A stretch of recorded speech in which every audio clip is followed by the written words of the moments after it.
काशी की महिमा बताई। जो जीव एक बार भी काशी का दर्शन कर लेता है उस पर बाबा की कृपा बहुत होती है। एक भक्त हुए भगवान श्री कृष्ण के परम भक्त ओरछा के रहने वाले। एमपी में ओरछा है, राजा रामलला सरकार का बहुत दिव्य मंदिर। सलामी दी जाती है महाराज, वहां सैनिक सलामी देते हैं बाबा राम जी को। तो ओरछा में एक भक्त हुए जिनका नाम था हरि राम व्यास जी। क्या नाम था? जोर से बोलो। हरि राम व्यास जी बड़े सरल थे, परंतु इनको धीरे धीरे अपनी विद्या का अहंकार हो गया। ध्यान देना। और ये देश देशांतर में, राज्य राज्यांतर में जा जाकर अनेक अनेक विद्वानों को, अनेक अनेक ब्राह्मणों को इन्होंने शास्त्रार्थ में हरा दिया। इनका सर्वत्र नाम हो गया। किनका? हरि राम व्यास जी। बड़े महान शास्त्रज्ञ थे, शास्त्र को जानने वाले। और महाराज जब ये जाते थे चंद्राकर जी, तो इनके पीछे 3 गाड़ियां जाती थी जिनमें शास्त्र भरे रहते थे। एक से एक पुस्तक, एक से एक बड़े सुंदर दिव्य इनके व्याख्यान, सब ऐसे हरि राम व्यास जी। महाराज जहां से जाते कई विद्वान तो ऐसे ही दंडवत लेट जाते, हम शास्त्रार्थ नहीं कर सकते महाराज आपसे। तो बोले अब मैं सब जगह हरा लिया, ऐसा करता हूं, विद्वानों का गढ़ है काशी। कौन? काशी जी विद्वानों का गढ़ है, तो क्यों ना मैं जाकर के काशी वालों को हराऊं। और हरि राम व्यास जी पहुंच गए कहां? काशी में। काशी में गए और वहां घोषणा करा दी। क्या घोषणा कराई? जितने काशी के लोग हैं सुन लो, मैं चैलेंज करता हूं, मैं घोषणा करता हूं, मैं चुनौती देता हूं, ये काशी मुझसे जीत कर दिखाए। मैंने सब जीत लिया, मैंने फला स्थान जीता, यहां जीता, वहां जीता, अब काशी को भी जीतूंगा। जो भी विद्वान यहाँ हैं उनको मेरा खुला चैलेंज है, चुनौती है, आकर मुझसे जिस भी परिप्रेक्ष्य में हो एक बार शास्त्रार्थ करके देखे। और शास्त्रार्थ में 2 ही चीज होती है, या तो हार होती है या जीत होती है। बड़े बड़े विद्वान तो सपक गए महाराज, बोले हरि राम व्यास जी की कीर्ति बहुत थी। अच्छे अच्छे विद्वान डर गए, पसीने छूट गए, सोचने लगे हे भगवान करें क्या, कौन जाए। अच्छा देखो, जाने में डर नहीं था किसी का, डर इस बात का था कि कहीं हार गए तो काशी का नाम खराब होगा। ये डर नहीं था कि हम हार गए तो हमारा उतर सह लेते, पर काशी की ओर से वो शास्त्रार्थ में बैठते, जो भी विद्वान बैठते, करें क्या। तो बोले अब ऐसा करो, काशी के रखवाले तो विश्वंभर भगवान कौन है? देवादिदेव महादेव विश्वनाथ जी। तो हम इधर उधर क्यों जाएं, क्यों ना बाबा से गुहार लगाएं। सब ने गुहार लगाई। शंभो शराने पड़ी, मांगू घड़ी रे घड़ी, कष्ट काटो। काशी के विद्वान कह रहे हैं, दयाकारी निदर्शन आपो, शंभु शरणे पड़ी, मांगू घड़ी रे घड़ी, कष्ट काटो। दयाकारी निदर्शन आपो। सारे विद्वान बाबा के चरणों में नतमस्तक हो गए और गा रहे हैं, आप लोग भी गाओ। शंभो शरणे पड़ी, मांगो घड़ी रे घड़ी, कष्ट काटो। दयाकारी निदर्शन आपो, दयाकारी निदर्शन आपो। शंभो शरणे पड़ी, मांगो घड़ी रे घड़ी, कष्ट काटो। दयाकारी निदर्शन आपो। शिव दर्शन आपो। सब बाबा से प्रार्थना कर रहे हैं।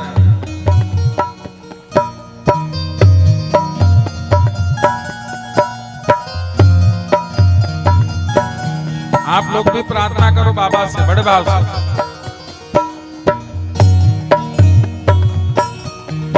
और बड़ा सुंदर भाव है, गुजराती में पावन भजन है, थोड़ा मेरे साथ गाओ।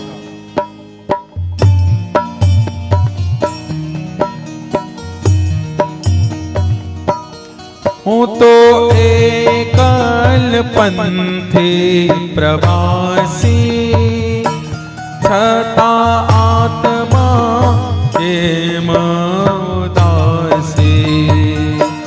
हूँ तो एकल पंथी प्रवासी, छता आत्मा एम उदासी। थाकियो मथी रे मथी, कारण मल तू नथी, सम जग मापो। शंभो शरण चरण हूँ आपो। शंभो शरणे पड़ी, मांगो घड़ी रे घड़ी, कष्ट काटो। गाओ। दयाकारी निदर्शन आपो। शंभो शरणे पड़ी, मांगो घड़ी रे घड़ी, कष्ट काटो। दयाकारी निदर्शन आपो। तेरी सेवा में जल लेके आई, उसे मछली भी जूठा कराई। भक्त कह रहा है बाबा क्या चढ़ाऊं आपको।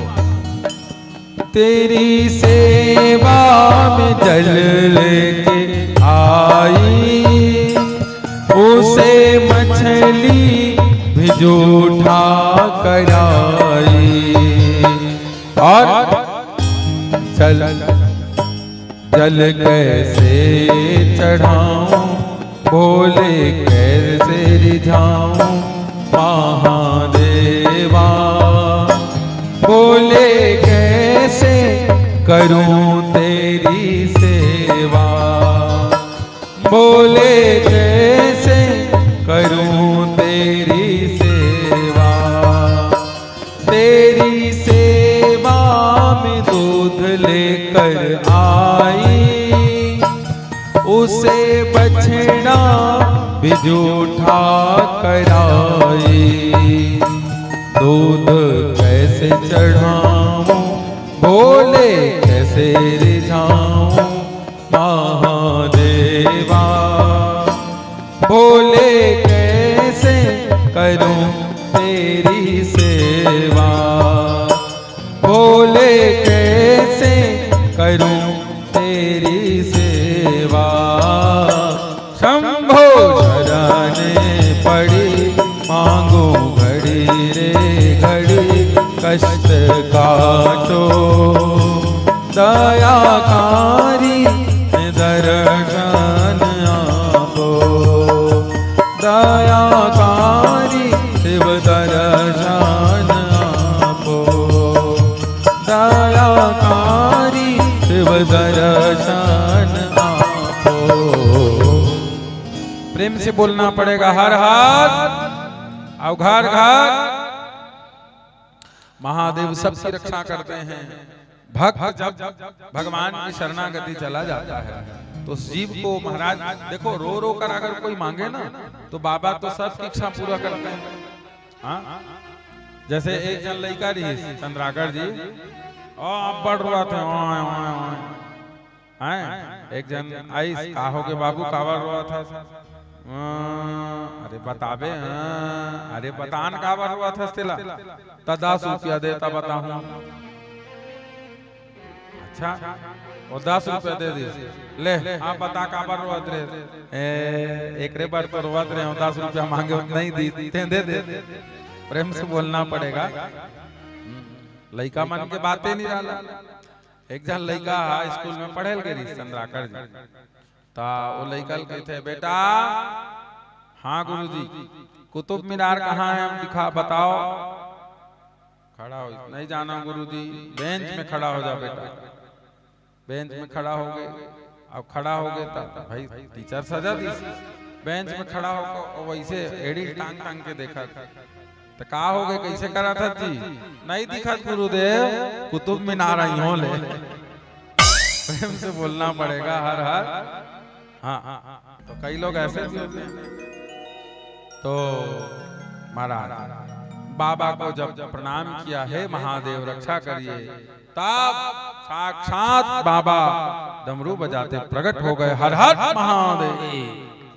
अब बाबा इसलिए प्रकट नहीं हुए कि हरि राम व्यास जी को हराना था, इसलिए प्रकट हुए कि हरि राम व्यास जी को सिखाना, ध्यान रखना, हराना नहीं था।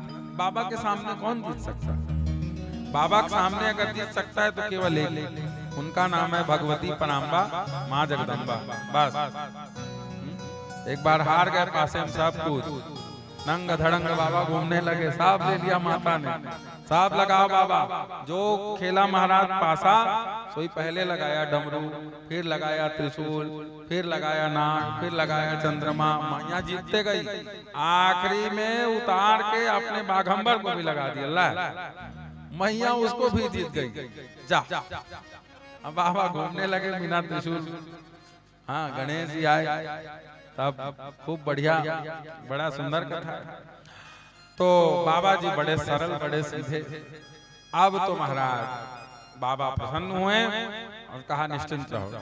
अच्छा, ये हरि राम व्यास जी जहाँ रुके थे, वहाँ इतना लोगों का लाइन लगा रहता था महाराज, सब दर्शन करने। अच्छा, विद्वान लोग डर के मारे नहीं जाते कि कहीं शास्त्रार्थ ना हो। तो शंकर जी ने दीनहीन का वेश बनाया, एकदम दीन बन गए बाबा, एकदम दीन, और बुजुर्ग का रूप लेकर दीनहीन बनकर विश्वनाथ बाबा काशी के महाराजा पहुंचे द्वार पर, किसके, जहां रुके हुए थे हरि राम व्यास जी। द्वारपालों ने कहा बाबा क्या बात है? बोले अंदर पंडित जी आए हैं, मैंने सुना बड़ा विद्वान है, बहुत ज्ञानी है। भैया मुझे कुछ पूछना था थोड़ा। अरे महाराज ये पूछने का समय नहीं है, ये शास्त्रार्थ का समय है। नहीं नहीं, मैं बस एक बात पूछूंगा फिर चले जाऊंगा। तो बोला ठीक है। अंदर जाकर द्वारपाल ने क्या किया? बोले महाराज अंदर जाकर बताया, महाराज कोई आया है दीनहीन सा और आपसे कुछ पूछना चाहता है, भेजूं? तो बोले भेजो भेजो जल्दी, लगता है कोई शास्त्रार्थ करने आए, क्योंकि दीनहीन बने बाबा बने थे, लेकिन बाबा का दिव्य तेज चमक रहा था। हाँ? ऐसा दिव्य स्वरूप बाबा का। एक बात ध्यान रखिए, भगवान अपने भले सारे स्वरूप को बदल दें, छिपा लें, हाँ माया से बना ले, भगवान एक जगह को अपने शरीर के अंग का एक स्थान नहीं बदल सकते, और वो है भगवान के चरण। इसीलिए चरण में हमेशा दृष्टि रखनी चाहिए। किसी दिन अगर बाबा आ गए, न जाने किस रूप में नारायण मिल जाए, तो भैया मुख देखकर भले ही न पहचान पाओ, पर चरण की सेवा कर रहा भक्त चरणों को देखकर जान जाए। बाबा अपने चरण कभी नहीं बदल सकते, ये ध्यान रखें। तो बाबा को अंदर बुलाया, बोले अरे चलो कोई तो विद्वान आया, किसी ने तो चुनौती एक्सेप्ट करी, अब आएगा मजा। हरि राम व्यास जी बैठ गए, बुलाओ लोगों को, अब होगा शास्त्रार्थ। बहुत लोग आ गए। इधर वो दीनहीन बने भोलेनाथ बाबा काशी विश्वनाथ जी अंदर प्रवेश करें, ध्यान से सुनना, गजब की कथा। बाबा ने प्रणाम किया, बाबा को प्रणाम किया। कहो पंडित जी क्या कौन से विषय में शास्त्रार्थ करना चाहते हो? दीनहीन बने विश्वनाथ बाबा ने कहा भैया महाराज हम इतने ज्ञानी नहीं कि आपसे शास्त्रार्थ कर सके। अरे आप परम ज्ञानी हो, मैं तो कुछ पूछने आया हूँ। तो हरि राम व्यास जी ने कहा बाबा पूछने का समय शाम का होता है, सुबह का नहीं होता, ये शास्त्रार्थ का समय है, जाओ शाम को आना। बोले नहीं नहीं महाराज, आप मैं आया हूं आपके पास शिष्य बनकर, आप मेरे प्रश्न का थोड़ा उत्तर दे दीजिए। तो जैसे ही सुना प्रश्न का उत्तर दे दीजिए, तो बोले तुम प्रश्न करोगे मुझसे? देखो अहंकार बोल रहा है हरि राम व्यास जी का, तुम मुझसे प्रश्न करोगे? चलो कोई बात नहीं, बोलो क्या प्रश्न है तुम्हारा। अब बाबा जी ने कहा कि महाराज एक बात बताइए, विद्या का फल क्या होता है?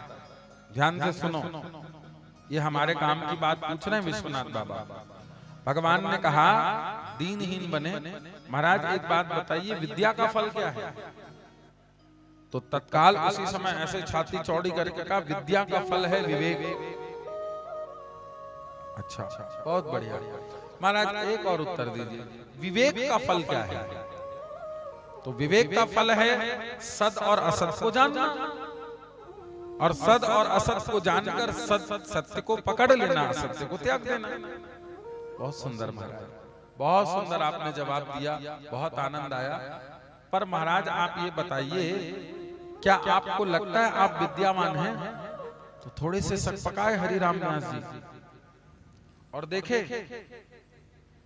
ये कौन है, और फिर उसके बाद कहा आप सच बताइए क्या आप विद्यावान हैं? और अगर आप विद्यावान हैं तो क्या आपको उस विद्या का फल विवेक मिला है? और अगर आपको विवेक मिला है तो आप ईमानदारी से बताओ क्या आपने सत्य और असत्य को जान लिया? और क्या अगर आपने सत्य और असत्य को जान लिया तो साफ बताइए क्या आपने सत्य को पकड़ा, असत्य को त्यागा? हरि राम व्यास जी चुप पड़ गए, कुछ न बोले। समझ गए ये कोई साधारण व्यक्ति नहीं हो सकते, इतनी गूढ़ रहस्य की बात करने वाला कोई साधारण नहीं। तत्काल सभी लोगों को उस कमरे से निकाल दिया और हरि राम व्यास जी अपने आसन से उठे और चरणों में गिरकर बोले बाबा आप कौन हैं, सच सच बताइए। ये कहते ही साक्षात डमरू बजाते त्रिशूलधारी बाबा प्रकट हो गए। बोलिए विश्वनाथ बाबा की जय हो।